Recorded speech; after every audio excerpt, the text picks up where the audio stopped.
Chapitre 17. Le jeudi d'avant Pâques, le jour. Un nouveau matin, si serein, si joyeux, il n'y a même plus les rares nuages qui hier erraient lentement sur le cobalt du ciel. Il n'y a pas non plus la lourde chaleur qui hier était si accablante. Une brise légère souffle sur les visages. Elle a quelque chose du parfum des fleurs, du foin, de l'air pur. Elle remue lentement les feuilles des oliviers. On dirait qu'elle veut faire admirer la couleur argentée des petites feuilles lancéolées et répandre des fleurs petites, candides, odorantes sur les pas du Christ, sur sa tête blonde. Le baiser, le rafraîchir, car chaque fin calice a sa gouttelette de rosée. Le baiser, le rafraîchir, et puis mourir avant de voir l'horreur menaçante. Et s'inclinent les herbes des pentes pour remuer les clochettes, les corolles, les palmettes de mille fleurs. Étoiles au cœur d'or, les grosses marguerites sauvages se dressent sur leurs tiges comme pour baiser la main qui sera transpercée, et les pâquerettes et les camomilles baisent les pieds généreux qui ne s'arrêteront de marcher pour le bien des hommes que quand ils seront cloués, pour donner un bien encore supérieur. Les églantines répandent leur parfum, et l'aubépine, qui n'a plus de fleurs, agite ses feuilles dentelées. Elle semble dire « Non, non !» à ceux qui s'en serviront pour tourmenter le Rédempteur. Et non, disent les roseaux du cédron, eux aussi ne veulent pas frapper, leur volonté de petites choses ne veut pas faire de mal au Seigneur. Et peut-être les pierres des pentes se félicitent d'être hors de la ville, sur l'oliveraie, pour, de cette façon, ne pas blesser le martyr. Et ils pleurent les fins liserons rosés que Jésus aimait tant, et aussi les corymbes des acacias candides comme des grappes de papillons groupées sur une tige. Peut-être, ils pensent, nous ne le verrons plus. Les myosotis, fins et purs, laissent retomber leurs corolles quand ils touchent le vêtement pourpre que Jésus a mis de nouveau. Il doit être beau de mourir quand cela vient de Jésus qui frappe. Toutes les fleurs, même un muguet perdu, tombé là, peut-être incidemment, et qui s'est enraciné entre les racines saillantes d'un olivier, est heureux d'être aperçu et cueilli par Thomas et offert au Seigneur. Et heureux sont les 1000 oiseaux dans les branches de le saluer avec des chants de joie. Oh, ils ne le blasphèment pas, les oiseaux que lui a toujours aimés. Jusqu'à un petit troupeau de brebis qui semble vouloir le saluer, malgré leurs pleurs, privées qu'elles sont de leurs petits, vendus pour le sacrifice pascal. C'est une lamentation de mère qui parcourt l'air, en bêlant et en appelant leurs petits qui ne reviendront plus. Elles se frottent contre Jésus, en jetant sur lui leurs doux regards. La vue des brebis rappelle aux apôtres la pensée du rite pascal, et ils demandent à Jésus, quand ils sont presque au Gethsémani, « Où irons-nous consommer la Pâque? Quel endroit choisis-tu? Dis-le, et nous irons tout préparer. » Et Judas de Kériote, « Donne-moi des ordres, et j'irai. » Pierre, Jean, écoutez-moi. Les deux, qui étaient un peu en avant, s'approchent de Jésus qui les a appelés. « Précédez-nous et entrez dans la ville par la porte du fumier. À peine rentrés, vous rencontrerez un homme qui vient de Haine-Rogel avec un broc de cette bonne eau. Suivez-le jusqu'à ce qu'il entre dans une maison. Vous direz à celui qui s'y trouve, « Le maître dit, où est la pièce où je puis manger la Pâque avec mes disciples ?» Il vous montrera un grand cénacle prêt. Préparez-y tout ce qu'il faut. allez vite, et ensuite rejoignez-nous au temple. » Les deux partent en toute hâte. Jésus, au contraire, avance lentement. La matinée est encore si fraîche, et les routes qui mènent à la ville montrent tout juste les premiers pèlerins. Ils franchissent le Cédron sur le petit pont qui est avant le Gethsémani. Ils entrent dans la ville. Les portes, peut-être à la suite d'un contre-ordre de Pilate, rassuré par l'absence de discussion autour de Jésus, ne sont plus surveillées par des légionnaires. En effet, le plus grand calme règne partout. Oh, on ne peut pas dire que les Juifs n'ont pas su se contenir. Personne n'a molesté le maître ni ses disciples. Respectueux, bien élevés, à défaut d'être affectueux, ils l'ont toujours salué, même quand ceux qui le saluaient étaient les plus haineux du Sanhédrin. Une patience sans égale a accompagné même le réquisitoire d'hier. Et voilà que justement maintenant aussi, car la maison de campagne de Caïphe est justement près de cette porte, voilà que justement maintenant passe, venant de cette maison, un groupe nombreux de pharisiens et de scribes, parmi lesquels le fils d'Anna et Elchias avec Doras et Sadoc. Ce sont des courbettes de personnages aux amples manteaux qui saluent au milieu d'un ondoiement de vêtements et de franges et de très amples couvre-chefs. Jésus salue et passe, royal, dans son vêtement de laine rouge et son manteau d'une teinte plus foncée. Le couvre-chef de Syntycha à la main, le soleil qui fait de ses cheveux rouge cuivre une couronne d'or et un voile qui descend, brillant jusqu'aux épaules. Les échines se relèvent après son passage et apparaissent des visages d'hyènes enragés. Judas de Kériote, qui ne cessait pas de regarder tout autour de lui avec sa figure de traître, sous prétexte de relasser une sandale, s'écarte sur le bord de la route, et, je le vois bien, il fait un signe à ces gens qui l'attendaient. Il laisse avancer le groupe de Jésus et des disciples, toujours occupés après la courroie de sa sandale pour se donner une contenance, puis, rapidement, il passe près de ces gens et murmure.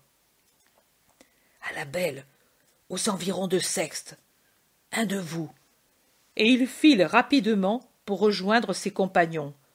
Franc, effrontément franc. Il monte au temple. Peu d'Hébreux encore, mais beaucoup de gentils. Jésus va adorer le Seigneur, puis il revient en arrière et ordonne à Simon et Barthélemy d'acheter l'agneau en se faisant donner de l'argent par Judas de Kériote. Ce dernier dit « Mais moi, je pouvais le faire. »« Tu auras autre chose à faire, tu le sais. Il y a cette veuve à laquelle il faut porter l'obole de Marie de Lazare et dire qu'après les fêtes, elle aille à Béthanie chez Lazare. Sais-tu où elle est? As-tu bien compris? Je sais. L'endroit m'a été montré par Zacharie qui la connaît bien. Et il ajoute, je suis très content d'y aller, plutôt que d'aller pour l'agneau. Quand est-ce que j'y vais? Plus tard. Je ne vais pas m'arrêter longtemps ici. Aujourd'hui, je me reposerai, car je veux être fort pour ce soir et pour ma prière de la nuit. C'est bien. Voici, je me demande, Jésus, qui avait ainsi gardé le silence les jours précédents sur ses intentions pour ne pas donner de détails à Judas, pourquoi maintenant, dit-il, répète-t-il, ce qu'il va faire dans la nuit? La passion est-elle déjà commencée par l'aveuglement de sa prévoyance, ou bien cette prévoyance a-t-elle tant grandi qu'il lit dans les livres des cieux que c'est cette nuit-là, et que par conséquent il faut le faire savoir à celui qui attend de le savoir pour le livrer à ses ennemis? Ou bien a-t-il toujours su que c'est la nuit où doit commencer son immolation? je ne sais pas me donner de réponse. Jésus ne me donne pas de réponse, et je reste avec mes pourquoi pendant que j'observe Jésus qui guérit les derniers malades. Les derniers. Demain, d'ici peu d'heures, il ne le pourra plus. La terre sera privée du puissant guérisseur des corps. La victime, cependant, sur son gibet, commencera la série ininterrompue depuis 20 siècles de ses guérisons spirituelles. Aujourd'hui, je contemple plus que je ne décris. Mon Seigneur me fait projeter ma vue spirituelle à partir de ce que je vois arriver dans le dernier jour de liberté du Christ jusque dans les siècles. Aujourd'hui, je contemple davantage les sentiments, les pensées du Maître que les événements qui l'entourent. Déjà, je comprends, angoissé, sa torture du Gethsémani.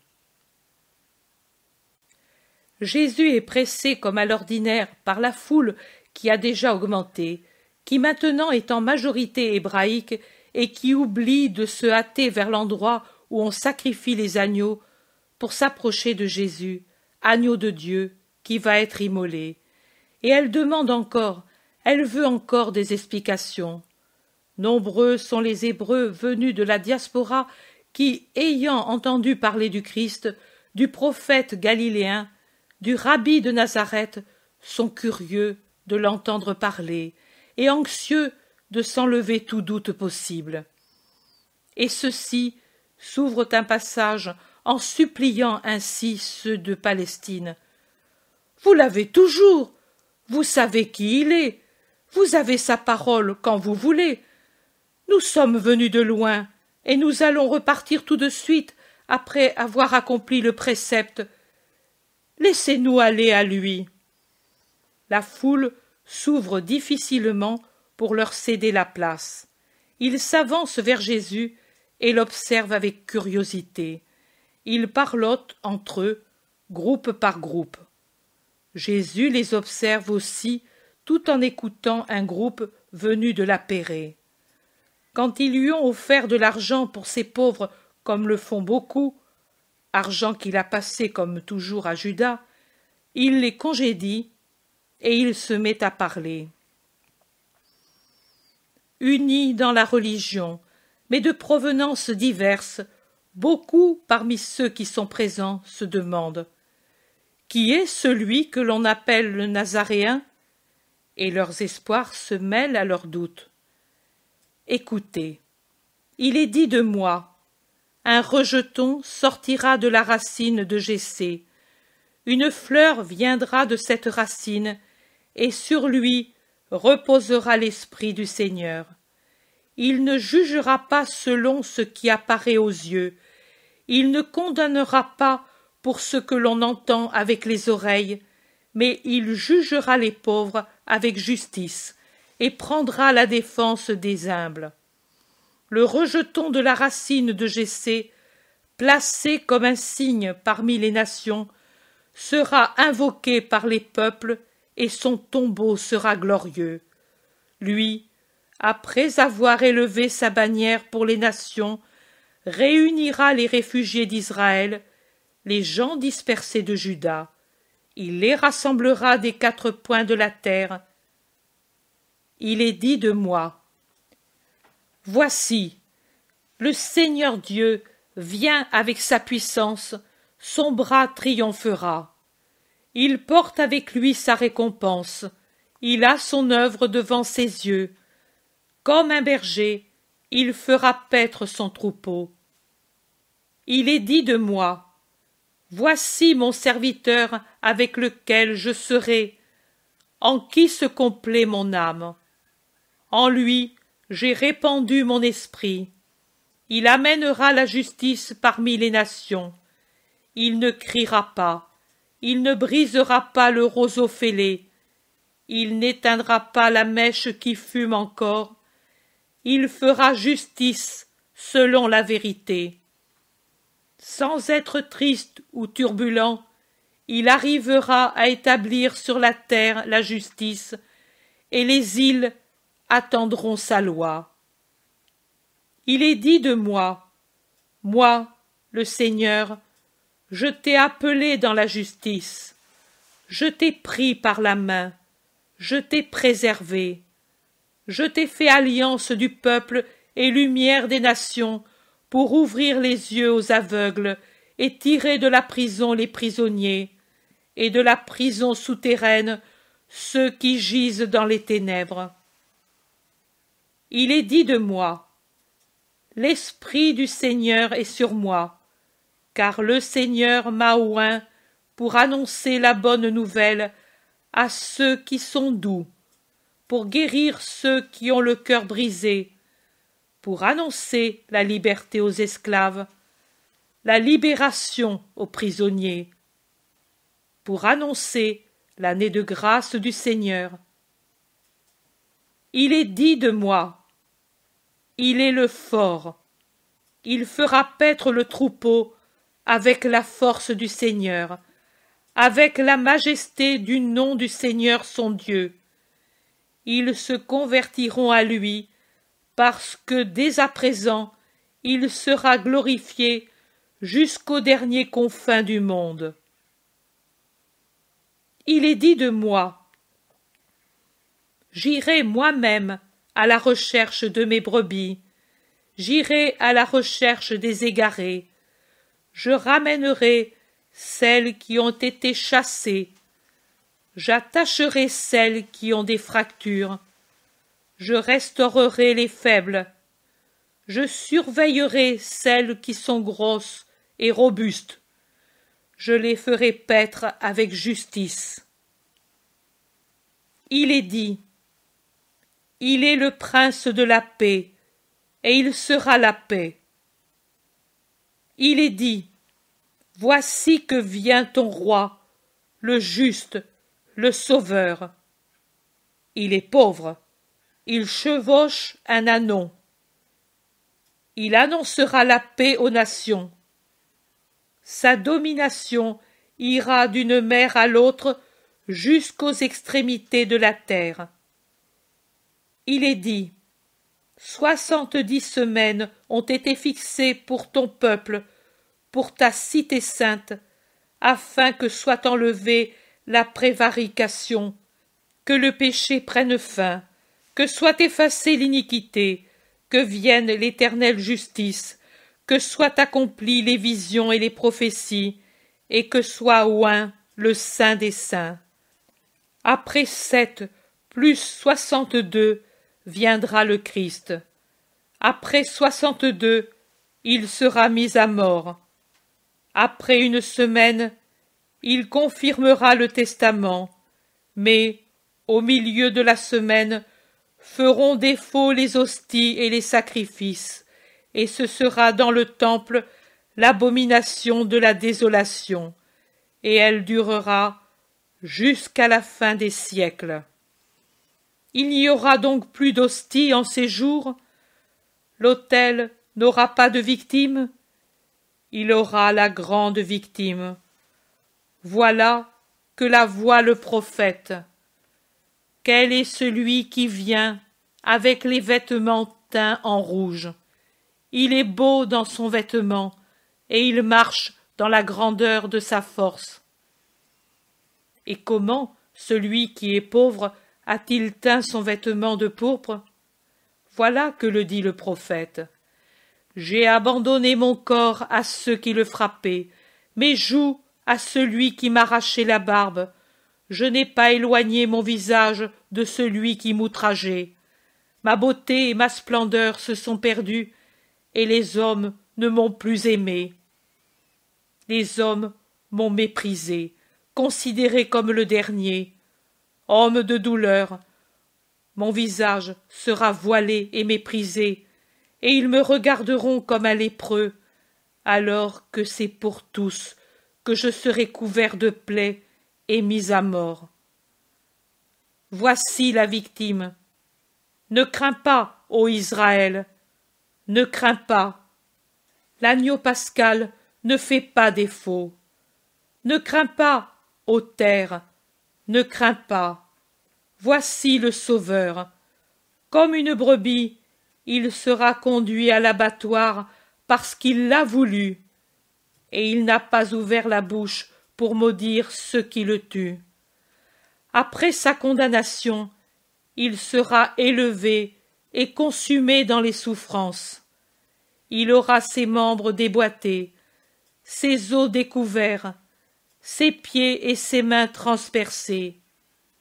Mais après l'angoisse par laquelle il justifiera un grand nombre, il possédera les multitudes, parce que, après avoir livré sa vie à la mort pour le salut du monde, il ressuscitera et gouvernera la terre.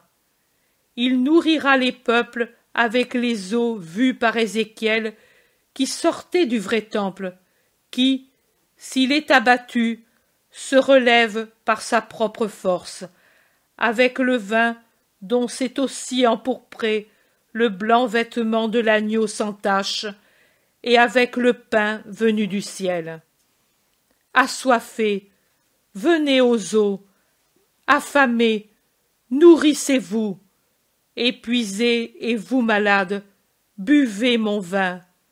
Venez, vous qui n'avez pas d'argent, vous qui n'avez pas de santé, venez, et vous qui êtes dans les ténèbres, et vous qui êtes morts, venez, je suis la richesse et le salut. Je suis la lumière et la vie. Venez, vous qui cherchez le chemin. Venez, vous qui cherchez la vérité. Je suis le chemin et la vérité. Ne craignez pas de ne pas pouvoir consommer l'agneau parce que manquent les hosties vraiment saintes dans ce temple profané. Tous, vous aurez à manger de l'agneau de Dieu venu pour enlever les péchés du monde, comme l'a dit de moi le dernier des prophètes de mon peuple. De ce peuple auquel je demande, mon peuple, que t'ai-je fait? En quoi t'ai-je contristé? Que pouvais-je te donner de plus que ce que je t'ai donné? J'ai instruit tes intelligences, j'ai guéri tes malades, j'ai comblé de bienfaits tes pauvres, j'ai rassasié tes foules, je t'ai aimé en tes enfants, j'ai pardonné, j'ai prié pour toi, je t'ai aimé jusqu'au sacrifice. Et toi, que prépares-tu pour ton Seigneur? Une heure, la dernière t'est donnée, ô mon peuple, ô ma cité royale et sainte. Reviens en cette heure au Seigneur ton Dieu. Il a dit les vraies paroles. C'est ainsi qu'il est dit, et lui fait vraiment ce qui est dit. Comme un berger, il a eu soin de tous. Comme si nous étions des brebis dispersées, malades, dans le brouillard, il est venu nous amener au vrai chemin, nous guérir, âme et corps, nous éclairer. Vraiment, tous les peuples viennent à lui. Regardez-là, ces gentils, comme ils sont dans l'admiration. Il a annoncé la paix. Il a donné l'amour. Je ne comprends pas ce qu'il dit du sacrifice. Il parle comme si on devait le tuer. C'est ainsi s'il est l'homme vu par les prophètes, le Sauveur. Et il parle comme si tout le peuple devait le maltraiter. Cela n'arrivera jamais. Le peuple, nous l'aimons. C'est notre ami, nous le défendrons. Il est galiléen, et nous de Galilée, nous donnerons notre vie pour lui. Il vient de David, et nous ne lèverons notre main que pour le défendre, nous de Judée. Et nous, qu'il a aimés comme il vous a aimés, vous, nous de l'Oranitide, de la Pérée, de la Décapole, pourrions-nous l'oublier? Tous, nous le défendrons. Telles sont les paroles dans la foule désormais très nombreuse. fragilité des intentions humaines. D'après la position du soleil, je juge qu'il doit être environ 9 heures du matin. 24 heures plus tard, ces gens seront depuis plusieurs heures autour du martyr pour le torturer par la haine et les coups, et hurler pour demander sa mort. Peu, très peu, trop peu parmi les milliers de personnes qui se pressent de tous les endroits de la Palestine et d'au-delà, et qui ont eu lumière, santé, sagesse, pardon du Christ, seront ceux qui non seulement ne chercheront pas à l'arracher à ses ennemis, parce que leur petit nombre par rapport à la multitude de ceux qui le frappent les en empêche, mais aussi ne sauront pas le réconforter en lui donnant une preuve d'amour et en le suivant avec un visage ami. Les louanges, les marques de sympathie, les commentaires admiratifs se répandent dans la vaste cour comme les flots qui, de la haute mer, s'en vont au loin mourir sur le rivage. Des scribes, des pharisiens, des juifs tentent de neutraliser l'enthousiasme du peuple et aussi la fermentation du peuple contre les ennemis du Christ en disant « Il délire, sa lassitude est si grande qu'elle l'amène à délirer. Il voit des persécutions là où il y a des honneurs. Sa parole a des torrents de sa sagesse habituelle, mais mêlée à des phrases de délire. Personne ne veut lui faire du mal. Nous avons compris qui il est. » Mais les gens se méfient d'un pareil changement d'humeur, et quelqu'un parmi eux se révolte en disant « Il a guéri mon fils dément. Je sais ce que c'est que la folie. Ce n'est pas ainsi que parle quelqu'un qui est fou. » Et un autre « Laisse-les dire, ce sont des vipères qui ont peur que le bâton du peuple leur brise les reins. Ils chantent pour nous tromper le doux chant du rossignol, mais si tu écoutes bien, il y a le sifflement du serpent. » Et un autre encore « Sentinelle du peuple du Christ, garde à vous, quand l'ennemi caresse, il a le poignard caché dans sa manche et il allonge la main pour frapper.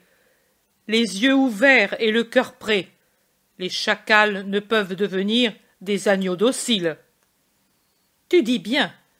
Le hibou réjouit et enchante les oiseaux naïfs par l'immobilité de son corps et la gaieté menteuse de son salut. Il rit et invite par son cri, mais il est déjà prêt à dévorer. Et c'est ainsi d'un groupe à l'autre. Mais il y a aussi les gentils, ces gentils qui, toujours plus nombreux, ne manquent pas d'écouter le maître en ces jours de fête. Toujours en marge de la foule, car l'exclusivisme hébreu-palestinien est très fort, et il les repousse, voulant les premières places autour du maître. Mais eux désirent l'approcher et lui parler. Un groupe nombreux d'entre eux aperçoit Philippe que la foule a refoulé dans un coin. Ils s'approchent de lui pour lui dire « Seigneur, nous voudrions voir de près Jésus, ton maître, et lui parler au moins une fois. » Philippe se dresse sur la pointe des pieds pour voir s'il découvre quelque apôtre plus près du Seigneur. Il voit André et lui crie après l'avoir appelé « Il y a ici des gentils qui voudraient saluer le maître. Demande-lui s'il veut les accueillir. » André, séparé de Jésus par quelques mètres, serré dans la foule, se ferait un passage sans beaucoup d'égards, travaillant généreusement des coudes et criant « Faites place, dis-je, je dois aller vers le maître. » Il le rejoint et lui transmet le désir des gentils. Jésus dit « Conduis-les dans ce coin, j'irai les trouver. » Et pendant que Jésus essaie de passer parmi les gens, Jean, qui est revenu avec Pierre, Pierre lui-même, Jude Thaddée, Jacques de Zébédée et Thomas, qui laisse le groupe de ses parents trouvé dans la foule pour aider ses compagnons, s'efforce de lui faire un chemin. Voilà Jésus là où sont déjà les gentils qui le saluent. la paix à vous. Que voulez-vous de moi? Te voir, te parler. Tes paroles nous ont troublés. Depuis longtemps, nous désirions te parler pour te dire que ta parole nous frappe, mais nous attendions de le faire à un moment propice. Aujourd'hui, tu parles de mort. Nous craignons de ne plus pouvoir te parler si nous ne saisissons pas cette heure. Mais est-il possible que les Hébreux puissent tuer leur meilleur fils? Nous sommes gentils, et ta main ne nous a pas été bénéfique. Ta parole nous était inconnue. Nous avions entendu parler vaguement de toi, mais nous ne t'avions jamais vu ni approché. Et pourtant, tu le vois, nous te rendons hommage. C'est le monde entier qui t'honore avec nous. Oui, l'heure est venue où le Fils de l'homme doit être glorifié par les hommes et par les esprits. Maintenant, les gens entourent de nouveau Jésus, avec la différence que les gentils sont au premier rang et les autres en arrière. Mais alors, si c'est l'heure de ta glorification, tu ne mourras pas comme tu dis ou comme nous avons compris, car ce n'est pas être glorifié de mourir de cette façon. Comment pourras-tu réunir le monde sous ton sceptre si tu meurs avant de l'avoir fait? Si ton bras s'immobilise dans la mort, comment pourras-tu triompher et rassembler les peuples? C'est en mourant que je donne la vie. En mourant, j'édifie. En mourant, je crée le peuple nouveau. C'est dans le sacrifice que l'on a la victoire. En vérité, je vous dis que si le grain de froment tombé sur la terre ne meurt pas, il reste infécond. Mais si au contraire il meurt, voilà qu'il produit beaucoup de fruits. Celui qui aime sa vie la perdra. Celui qui hait sa vie en ce monde la sauvera pour la vie éternelle. Moi, ensuite, j'ai le devoir de mourir pour donner cette vie éternelle à tous ceux qui me suivent pour servir la vérité. Que celui qui veut me servir vienne. La place n'est pas limitée dans mon royaume à tel ou tel peuple. Quiconque veut me servir, qu'il vienne à moi et me suive. Et où je serai, sera aussi mon serviteur. Et celui qui me sert sera honoré par mon Père, unique, vrai Dieu, Seigneur du ciel et de la terre, créateur de tout ce qui existe, pensée, parole, amour, vie, chemin, vérité. Père, Fils, Esprit Saint, un en étant train, train tout en étant unique, seul, vrai Dieu. Mais maintenant, mon âme est troublée. Et que dirais-je? Je dirais peut-être, Père, sauve-moi de cette heure? Non, parce que je suis venu pour cela, pour arriver à cette heure. Et alors je dirai, Père, glorifie ton nom. Jésus ouvre les bras en croix, une croix pourpre contre la blancheur des marbres du portique. Il lève son visage en s'offrant, en priant, en montant avec son âme vers le Père. Et une voix, plus forte que le tonnerre, immatérielle, en ce sens qu'elle ne ressemble à aucune voix d'homme, mais très sensible à toutes les oreilles, emplit le ciel serein de la magnifique journée d'avril, et elle vibre, plus puissante que l'accord d'un orgue géant, d'une très belle tonalité, et elle proclame « Et moi, je l'ai glorifié, et je le glorifierai encore. » Les gens ont eu peur. Cette voix si puissante qu'elle a fait vibrer le sol et ce qui s'y trouve, cette voix mystérieuse, différente de toute autre, qui vient d'une source inconnue, cette voix qui emplit tout l'espace du nord au midi, de l'Orient à l'Occident, terrorise les Hébreux et stupéfait les païens. Les premiers, quand ils le peuvent, se jettent sur le sol, murmurant dans leur crainte « Maintenant nous allons mourir. Nous avons entendu la voix du ciel. Un ange lui a parlé. » Et ils se battent la poitrine en attendant la mort. Les seconds crient « Un tonnerre, un grondement, fuyons!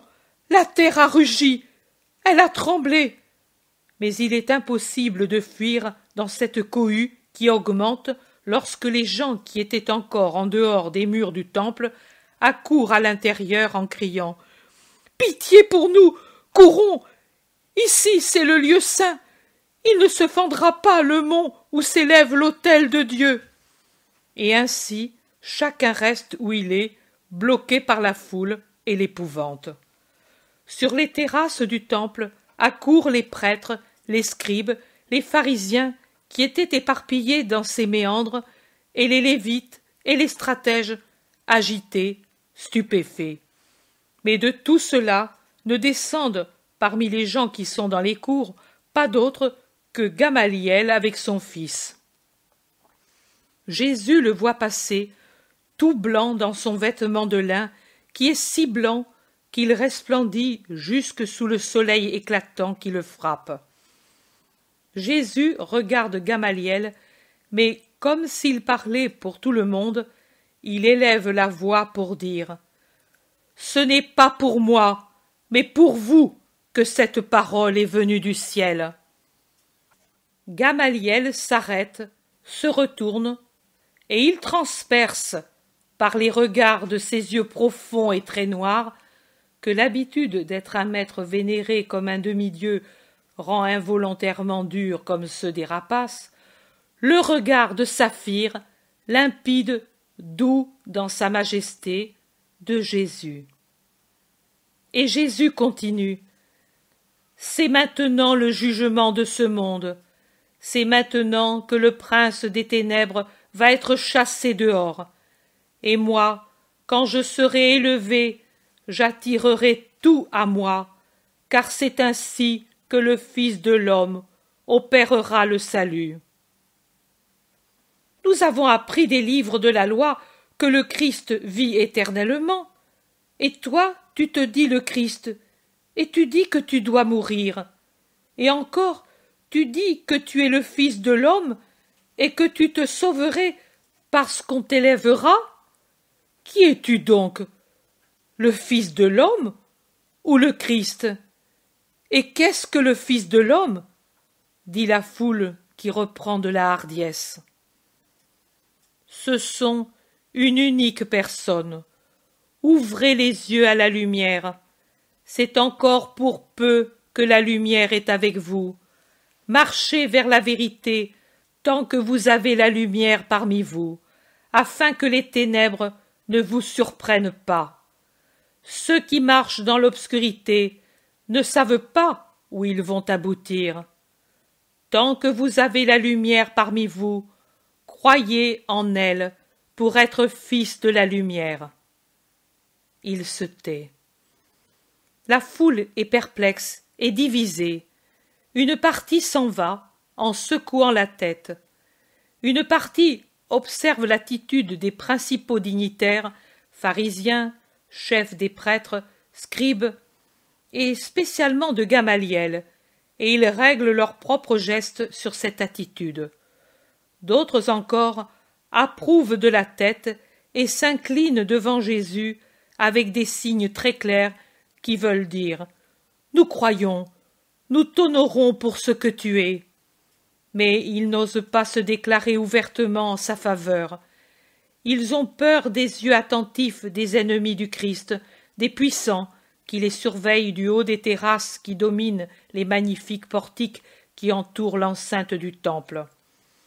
Gamaliel aussi, après être resté pensif quelques minutes et qui semble interroger le pavé de marbre pour avoir une réponse aux questions qu'il se pose à lui-même, se dirige de nouveau vers la sortie, après un mouvement de la tête et des épaules, semblant traduire son désappointement ou son mépris, et il passe tout droit devant Jésus, sans plus le regarder. Jésus, de son côté, le regarde avec compassion, et il élève de nouveau la voix avec force. C'est comme une trompette de bronze pour dépasser tous les bruits et être entendu par le grand scribe qui s'en va déçu. Il semble parler pour tout le monde, mais il est évident qu'il parle pour lui seul. Il dit d'une voix très forte: « Celui qui croit en moi ne croit pas en vérité en moi, mais en celui qui m'a envoyé.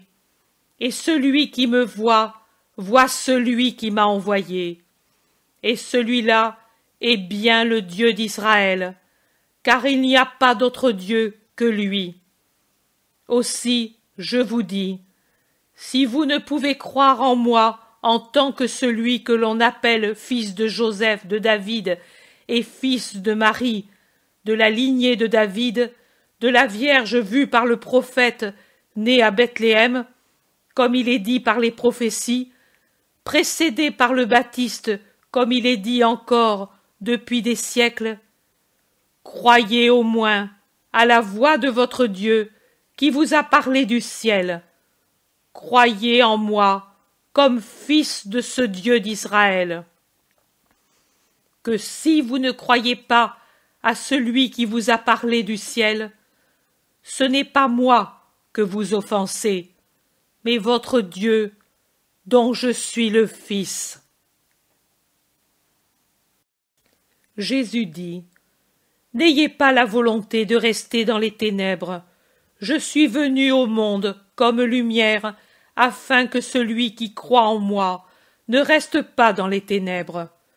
Ne consentez pas à vous créer des remords que vous ne pourriez plus apaiser quand je serai retourné là d'où je suis venu, et qui serait un bien dur châtiment de Dieu pour votre entêtement.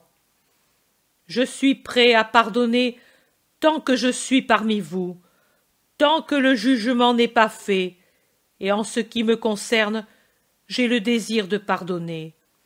Mais différente est la pensée de mon Père, car moi, je suis la miséricorde, et lui est la justice. En vérité, je vous dis que si quelqu'un écoute mes paroles et n'en tient pas compte, ce n'est pas moi qui le juge. Je ne suis pas venu dans le monde pour le juger, mais pour le sauver. Mais aussi, si moi je ne juge pas, en vérité je vous dis qu'il y a quelqu'un qui juge vos actions. Mon Père, qui m'a envoyé, juge ceux qui repoussent sa parole. Oui, celui qui me méprise et ne reconnaît pas la parole de Dieu et ne reçoit pas les paroles du Verbe, voilà ce qu'il a pour le juger. La parole même que j'ai annoncée, celle qui le jugera au dernier jour. On ne se moque pas de Dieu, est-il dit, et le Dieu dont on s'est moqué sera terrible pour ceux qui l'auront jugé fou et menteur.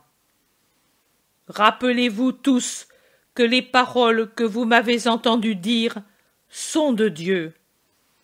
Car je n'ai pas parlé de moi-même, mais le Père qui m'a envoyé lui-même m'a prescrit ce que je dois dire et de quoi je dois parler. Et moi, j'obéis à son commandement, car je sais que son commandement est juste. Tout commandement de Dieu est vie éternelle, et moi, votre maître, je vous donne l'exemple de l'obéissance à tout commandement de Dieu. Soyez donc certains que les choses que je vous ai dites et que je vous dis, je les ai dites et je les dis comme mon Père m'a dit de vous les dire. Et mon Père est le Dieu d'Abraham, d'Isaac et de Jacob, le Dieu de Moïse, des patriarches et des prophètes, le Dieu d'Israël, votre Dieu. Parole de lumière, qui tombe dans les ténèbres, qui déjà s'épaississent dans les cœurs. Gamaliel, qui s'était de nouveau arrêté, la tête penchée, reprend sa marche. D'autres le suivent en hochant la tête ou en ricanant. Jésus aussi s'en va, mais avant, il dit à Judas de Kériote, « Va où tu dois aller. » Et aux autres, « Chacun est libre d'aller où il doit, ou bien où il veut. Qu'avec moi restent les disciples bergers. » Étienne dit, « Oh, prends-moi aussi avec toi, Seigneur. » Viens. Ils se séparent. Je ne sais pas où va Jésus, mais je sais où va Judas de Kériote.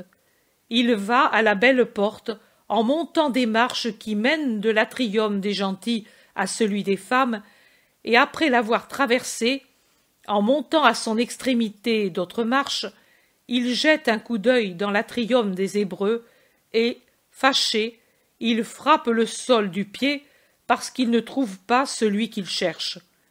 Il revient sur ses pas. Il voit un des gardes du temple. Il l'appelle et lui ordonne avec son arrogance habituelle. « Va trouver Éléazar ben Anna, qu'il vienne tout de suite à la belle. Judas de Simon l'attend pour des choses graves. » Il s'appuie à une colonne et attend.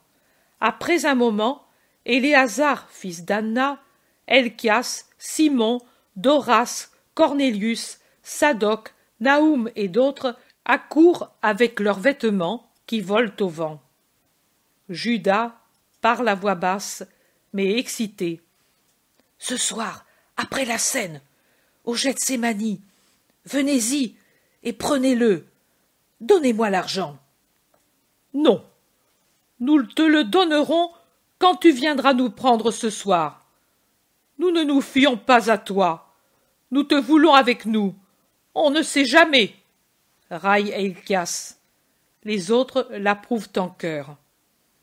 Judas s'enflamme de dédain à cause de l'insinuation. Il jure. « Je jure sur Yahvé que je dis la vérité. » Sadoc lui répond. « C'est bien, mais il vaut mieux faire ainsi. Quand c'est l'heure, tu viens, tu prends ceux qui sont chargés de la capture, et tu vas avec eux. Qu'il n'arrive pas que les gardes imbéciles arrêtent Lazare au hasard et fassent arriver des malheurs. Tu leur indiqueras l'homme par un signe. Tu dois comprendre. C'est la nuit. Il y aura peu de clarté. Les gardes seront fatigués, endormis. Et si tu les guides... Voilà, qu'en dites-vous » Il se tourne vers ses compagnons, le perfide Sadoc, et il dit « Je proposerai comme signal un baiser. Un baiser, le meilleur signe pour indiquer l'ami trahi. Ha ha !» Tous rient, un chœur de démons ricanant. Judas est furieux, mais il ne recule pas. Il ne recule plus. Il souffre pour le mépris qu'il lui montre, non pas pour ce qu'il va faire, si bien qu'il dit « Mais rappelez-vous que je veux l'argent compté dans la bourse avant de sortir d'ici avec les gardes. »« Tu l'auras, tu l'auras. Nous te donnerons même la bourse pour que tu puisses garder l'argent comme une relique de ton amour. Ha ha ha. Adieu, serpent. » Judas est livide. Il est déjà livide. Il ne perdra jamais plus cette couleur et cette expression d'épouvante désespérée. Au contraire, avec les heures, elle s'accentuera toujours jusqu'à être insoutenable à la vue quand il sera pendu à l'arbre. Il s'enfuit. Jésus s'est réfugié dans le jardin d'une maison amie, un jardin tranquille des premières maisons de Sion. Il est entouré de murs élevés et anciens. Il est silencieux et frais, couvert comme il l'est par les feuillages un peu agités des vieux arbres. Une voix de femme peu lointaine chante une douce berceuse. Il a dû se passer des heures, car les serviteurs de Lazare, de retour après être allés je ne sais où, disent « Tes disciples sont déjà dans la maison où on prépare la scène, et Jean, après avoir apporté avec nous les fruits aux enfants de Jeanne de Chuza, s'en est allé prendre les femmes pour les accompagner chez Joseph d'Alphée, qui est venu seul aujourd'hui, alors que sa mère ne comptait plus le voir, et puis de là à la maison de la Seine, car c'est le soir. Nous irons, nous aussi. Elles sont arrivées les heures des scènes. Jésus se lève pour remettre son manteau. Un serviteur dit « Maître, il y a dehors des personnes fortunées. Elles voudraient te parler sans être vues par les pharisiens. » Fais-les entrer. Esther ne s'y opposera pas. N'est-ce pas, femme? Dit Jésus en se tournant vers une femme d'âge mûr qui accourt pour le saluer. Non, maître, ma maison est la tienne, tu le sais. Tu ne t'en es servi que trop peu. Autant qu'il faut pour dire à mon cœur, c'était une maison amie. Il commande au serviteur. Conduis ceux qui attendent. Il entre une trentaine de personnes bien mises. Elles le saluent. Quelqu'un parle au nom de tous. Maître, tes paroles nous ont secoués. Nous avons entendu en toi la voix de Dieu, mais il nous traite de fous parce que nous croyons en toi. Que faire alors? Ce n'est pas à moi qu'il croit, celui qui croit en moi, mais il croit à celui qui m'a envoyé, et dont aujourd'hui vous avez entendu la voix très sainte. Ce n'est pas moi que voit celui qui me voit, mais il voit celui qui m'a envoyé, car je suis une seule chose avec mon Père. À cause de cela, je vous dis que vous devez croire pour ne pas offenser Dieu, qui est mon Père et le vôtre, et qui vous aime jusqu'à sacrifier son Fils unique. S'il y a des doutes dans les cœurs que je sois le Christ, il n'y a pas de doute que Dieu est au ciel, et la voix de Dieu que j'ai appelé Père, aujourd'hui, au temple, en lui demandant de glorifier son nom, a répondu à celui qui l'appelait Père, et sans lui dire menteur ou blasphémateur, comme disent plusieurs. Dieu a confirmé qui je suis, sa lumière. Je suis la lumière venue au monde, afin que celui qui croit en moi ne reste pas dans les ténèbres. Si quelqu'un entend mes paroles et ensuite ne les met pas en pratique, moi, je ne le juge pas. Je ne suis pas venu pour juger le monde, mais pour sauver le monde. Celui qui me méprise et ne reçoit pas mes paroles a quelqu'un qui le juge. La parole que j'ai annoncée, c'est elle qui le jugera au dernier jour. En effet, elle était sage, parfaite, douce, simple comme les dieux. Car cette parole, c'est Dieu. Ce n'est pas moi, Jésus de Nazareth, appelé le fils de Joseph, le menuisier de la race de David, et fils de Marie, enfant hébraïque, vierge de la race de David, marié à Joseph, qui ai parlé. Non, je n'ai pas parlé de moi-même, mais c'est mon Père, celui qui est dans les cieux, et dont le nom est Yahvé, celui qui aujourd'hui a parlé. Celui qui m'a envoyé, qui m'a prescrit de dire ce que je dois dire et de quoi je dois parler. Et je sais que dans son commandement, il y a la vie éternelle. Les choses donc que je les dis comme me les a dites le Père, et en elles il y a la vie. C'est pour cela que je vous dis, écoutez-les. Mettez-les en pratique, et vous aurez la vie. Car ma parole est vie, et celui qui l'accueille accueille en même temps que moi le Père des cieux qui m'a envoyé pour vous donner la vie. Et celui qui a Dieu en lui a en lui la vie. Allez, que la paix vienne à vous et y reste. Il les bénit et les congédie. Il bénit aussi les disciples. Il retient seulement Isaac et Étienne.